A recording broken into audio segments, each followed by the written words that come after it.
Eh bien, salut tout le monde, ici Kevin Intel. Donc aujourd'hui, je vais vous montrer, enfin ça va être une petite introduction au langage C Sharp, qui est rien d'autre qu'une évolution du C++ et du Java en amélioré, on va dire. Voilà.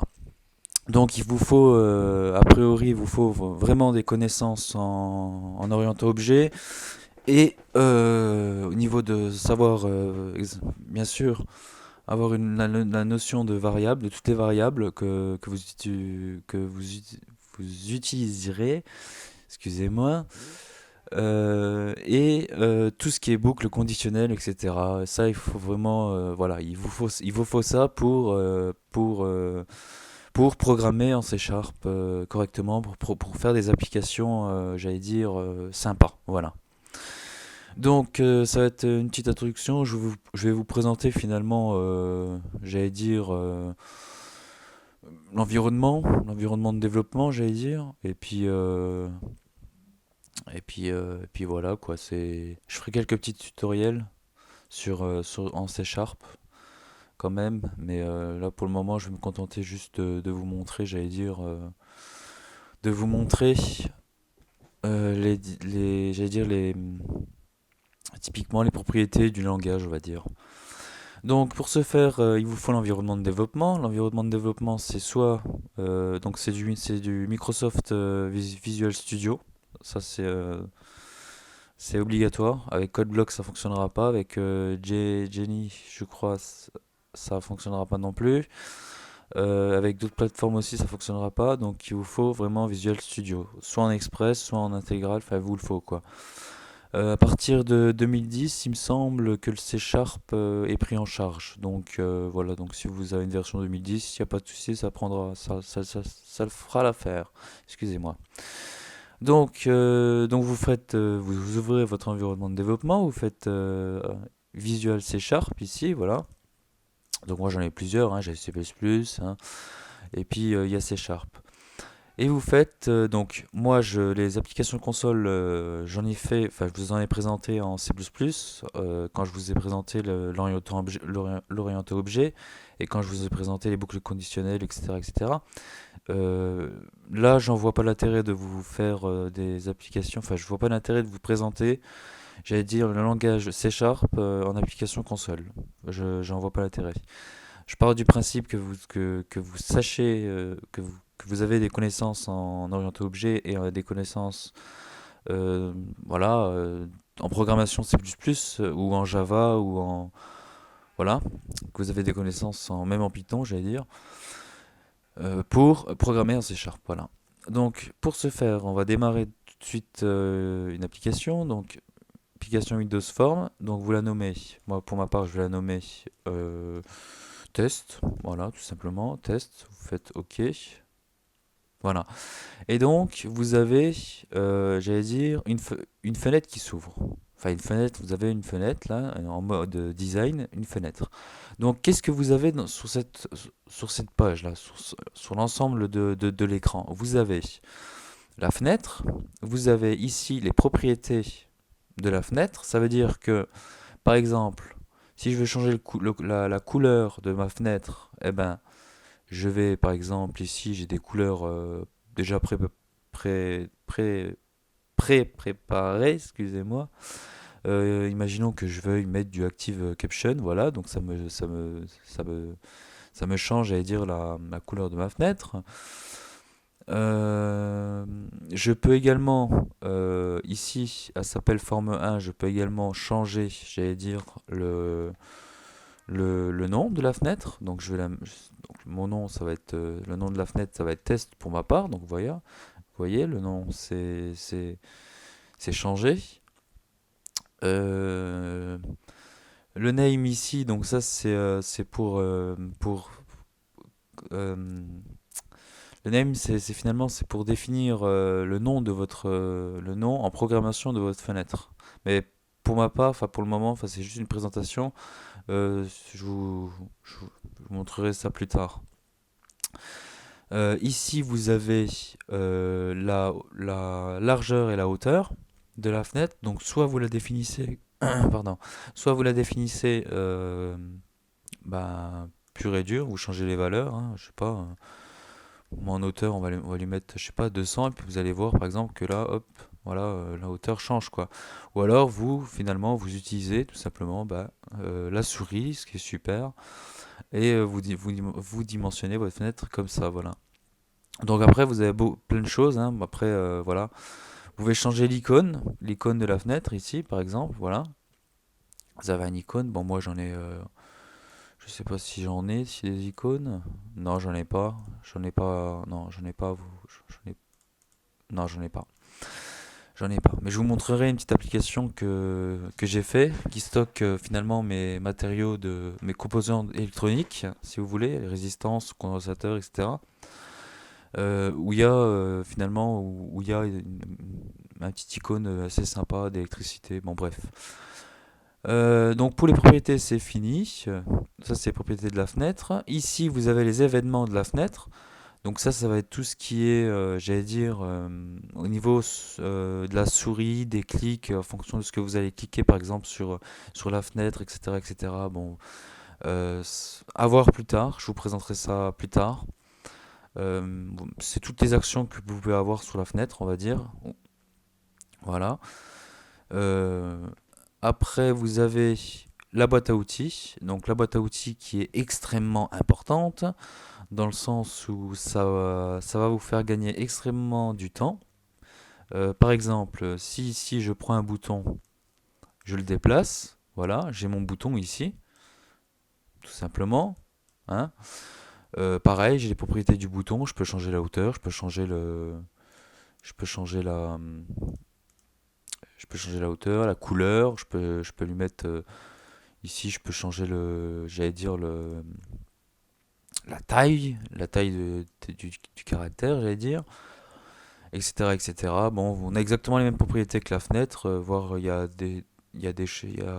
un peu plus de choses, on va dire. Donc là, on va faire test, par exemple. Non, je vais pas mettre test, je vais faire affiche. Je vais faire affiche, par exemple. Voilà.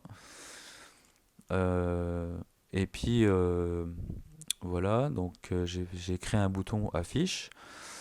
Et dans ce bouton-là, en fait, on va créer une petite application, une toute petite application comme ça, hein. Plus tard, je vous montrerai, j'allais dire, je vous montrerai comment faire des grosses applications. Mais après, j'allais dire, pour faire des applications, c'est très simple. Si vous avez les compétences nécessaires en du C++ et du Java, ou d'autres sous-langages, j'allais dire, il est très facile de s'approprier le langage C Sharp. Voilà, c'est un langage qui est pas compliqué, dans le sens si on a des compétences nécessaires aux autres langages bas niveau, quoi, des autres, voilà. Donc, j'en étais où? J'en étais à vous dire, voilà, donc, on va créer finalement un- une petite application ici qui va afficher un message, tout simplement, un message à l'écran. Donc pour ce faire, vous double-cliquez sur le bouton, voilà. Et quand vous double-cliquez sur le bouton, il faut savoir que vous avez ici, c'est le code de toute, j'allais dire le code de tout de votre projet, du projet de la fenêtre si vous voulez. C'est le code de la fenêtre en fait. Hein. Voilà. Euh, et dans la fenêtre, vous avez des objets. Bah voilà, vous avez le bouton, par exemple. Ici, j'ai double-cliqué sur le bouton. J'aurais pu faire autrement. J'aurais pu faire un clic droit, afficher le code. Hein. Sauf que si j'aurais fait ça, si j'aurais fait clic droit, afficher le code, ça m'aurait pas créé, on va dire, tout de suite, ça m'aurait pas créé, on va dire, ce private void bouton clic 1. D'ailleurs, le bouton, ici, je ne l'ai pas nommé. Par défaut, c'est bouton 1. Vous voyez ici, je ne l'ai pas nommé et vous allez voir, voilà, name, bouton 1. Parce que je ne l'ai pas, je l'ai pas renommé. Voilà. Donc, on va tout simplement, voilà, on va afficher un message à l'écran. Donc, message box, tout simplement, point show, voilà. salut, tout simplement. Voilà. Donc ça c'est très basique, hein, c'est voilà, je vais pas, voilà. On va faire ça. On va démarrer. On démarre le projet directement. Voilà. Et là, vous avez votre fenêtre qui s'ouvre. Et si je clique sur affiche, eh ben j'ai mon salut, j'ai mon message box qui s'affiche. Voilà, tout simplement. Euh, voilà pour la petite présentation, j'allais dire du C Sharp, hein, c'est ça à retenir. Ici, donc, comme je vous l'ai dit, vous avez toutes les propriétés de la fenêtre, de la fenêtre qui pour ma part, chez moi, s'appelle forme1.ss. Bien entendu, je peux ajouter des nouvelles fenêtres, hein. Par exemple, je fais nouvel élément. Là, je fais par exemple Windows Form et Windows, voilà. Et par exemple, voilà, je fais Windows Form, enfin, je la laisse Form 2. Je fais ajouter et ça m'ajoute une nouvelle fenêtre, tout simplement. Voilà.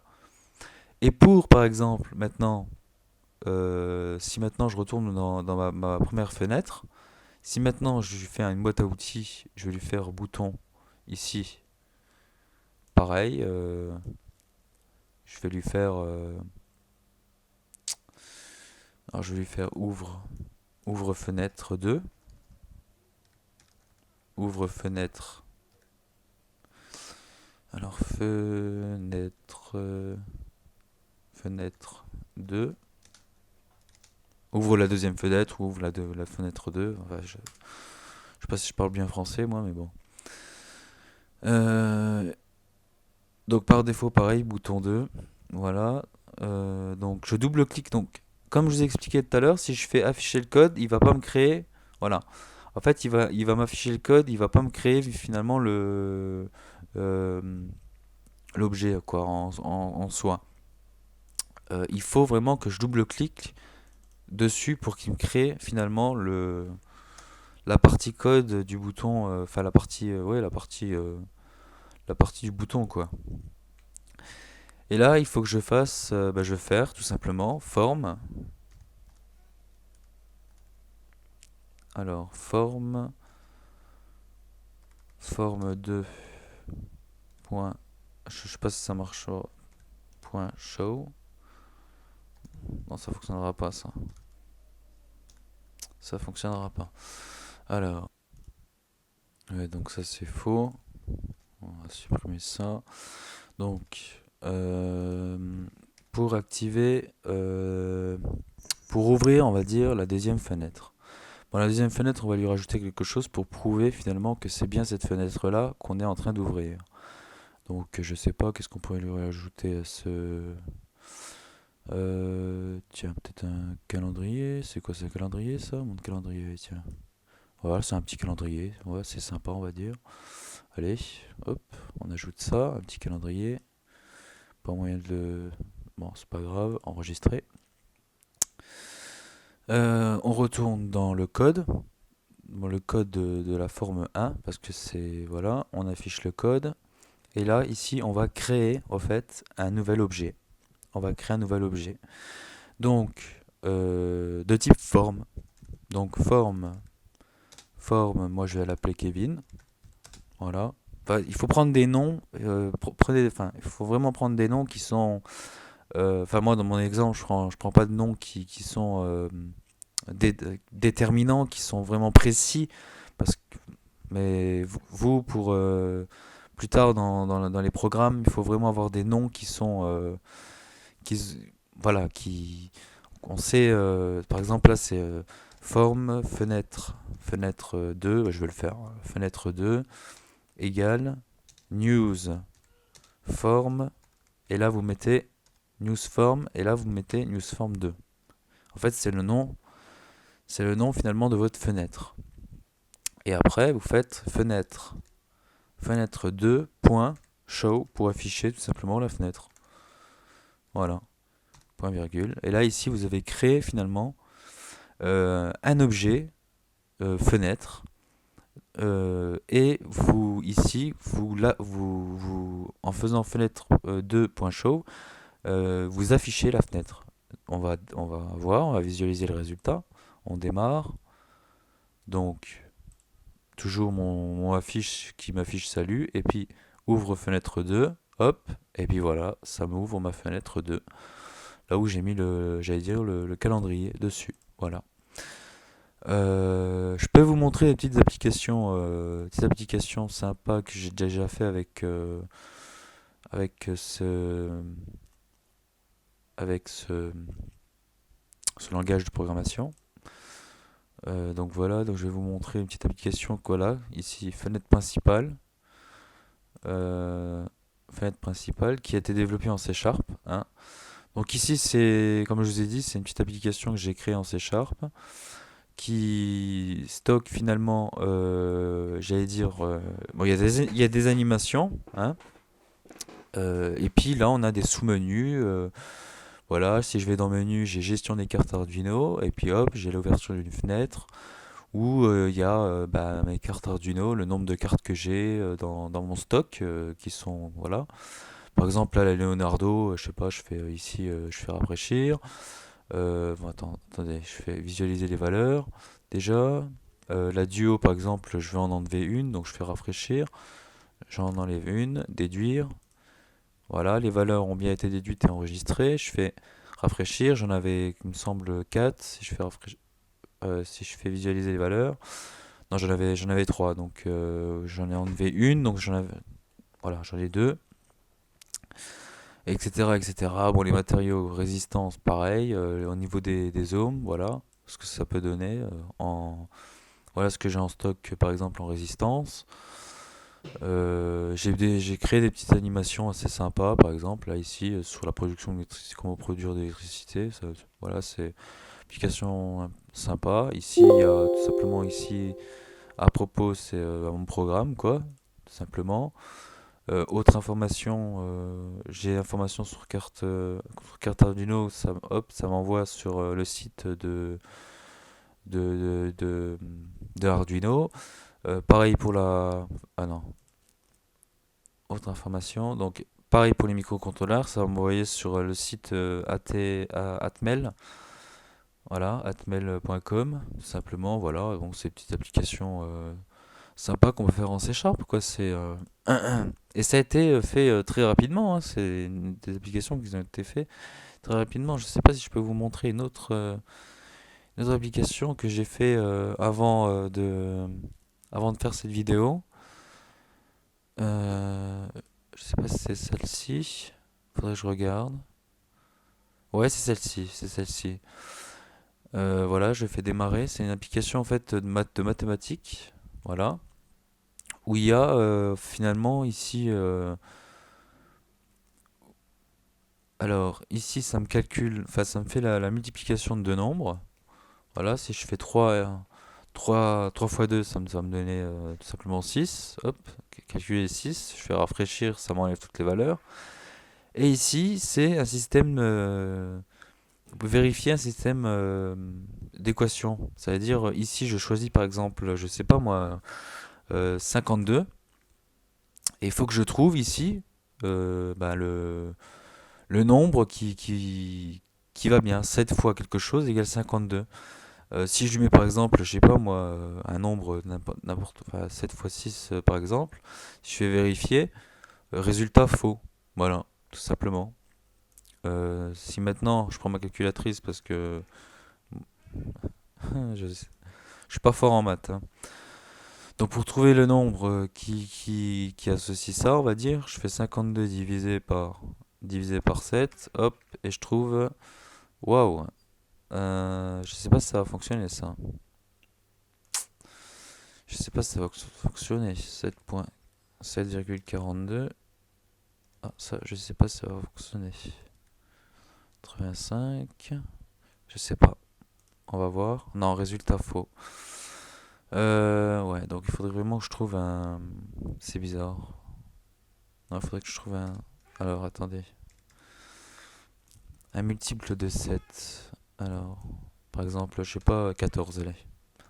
On va faire 7 fois 2, 14, hop, on sait que ça fait 7 fois 2, 14, vérifier, hop, résultat correct, voilà, tout simplement. Il est bizarre quand même que ça me... Je sais pas, peut-être que dans mon programme, ça m'a pas pris les doubles. Ou si... je vais juste revérifier, 52, 7,42, 85, 71... Je sais pas si... Bien, non, résultat faux, il veut... non. Non, pour lui, il veut... ouais. C'est pas un pro... C'est pas un pro... C'est pas problématique, ça c'est rien. C'est juste pour vous montrer, voilà, finalement, petites applications sympas qu'on peut faire avec en C Sharp, quoi. Voilà. Donc c'est la fin de cette vidéo, j'espère qu'elle vous aura plu.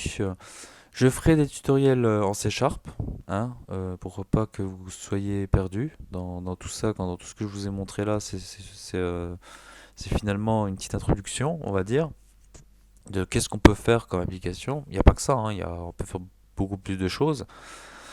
Mais voilà ce qu'on peut déjà faire en C Sharp. Et puis voilà. Ou alors je ferai, oui, voilà, je ferai des tutos en C Sharp, quoi.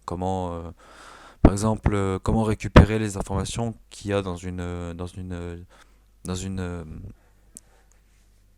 une textbox, textbox qui est rien plus ni moins que ça, en fait.